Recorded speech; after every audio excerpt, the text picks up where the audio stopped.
در خوجگی دهخانی به نام مهریدین خوجگیداران از 10 گکتار زمین مدت یک چند روز باز به جمعآوری حاصل غله‌دانگی ها آغاز نمودند. دهقانان مقصد دارند که هرچی تیزتر زمین را از محصولات خالی نموده کشتی تکراری گذرانند.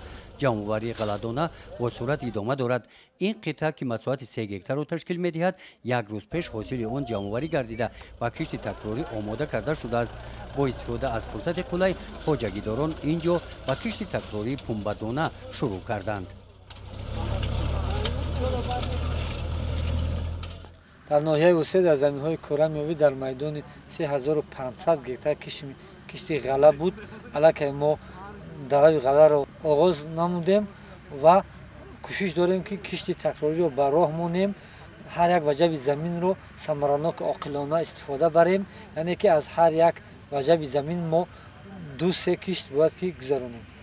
در چنین محیط مساعد کاری عاید وسعت بخشیدن به کارهای کشتی تکراری در این خوجگی با اشتراک رهبران جماعت‌های دهات، متخصصان ریاست کشاورزی ناحیه واسع، سرداران خوجگی‌های دهقانی سمیناری آموزشی دایر گردید.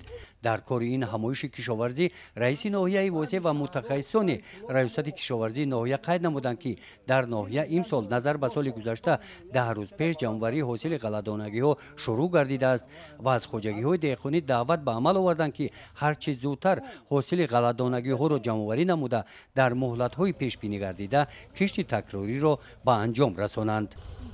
گزارش خواجه نظریف خدای نظر ظهوروف از ناحیه واسع برای برنامه اطلاعاتی نوید.